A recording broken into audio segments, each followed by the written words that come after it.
Isang paalala, ang video na ito ay ayon lamang sa aking sariling pananaliksik. Hindi ko nais na pilitin ang sino man na maniwala sa videong inyong matutunghayan. Kung hindi kayo kumbinsido sa mga impormasyon at taliwas ang inyong paniniwala sa kaalamang aking ilalahad, maaari kayong gumawa ng sarili ninyong pagsisiyasat para sa inyong kakontentuhan. Ang videong ito ay gabay lamang sa mas malalim na kaalaman at pag-intindi at hindi gawa ng isang profesional. Naniniwala ako na malaya tayong magbigay ng opinyon at suhestyon bilang malayang mamamayan ng Pilipinas. Maraming salamat po.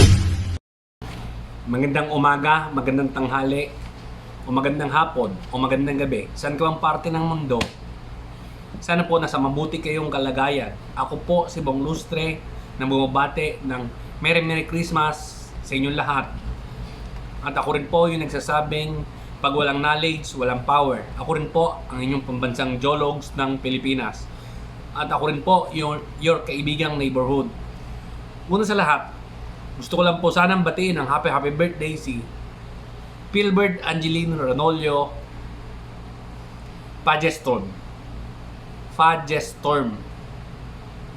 o mas kilala natin sa pangalang Bea Alonso. Pinanganak po siya noong October 17, 1987 in Cainta. Ang kapatid niya po ay si James Carlos. Ang nanay niya po ay si Mary Ann Renolio. Nabuntis po ng isang Amerikano na si Mr. Fajestorm. Ang love life niya po ay naka-engage na po siya kay Mr. Dominic Roque.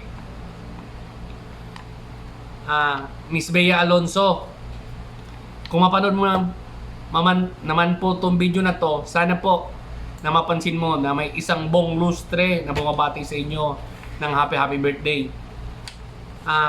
Sa mga kapanood po nito, i-share nyo na po itong video na to para makarating po kay Bea Alonso na may isang simpleng tao na si Bong Lustre na binabati siya ng happy birthday sa kanyang kaarawan. Ayun lang po, kung nagustuhan nyo po itong video na to, i-like nyo na rin at i-share. Maraming salamat po and thank you. God bless. Bye!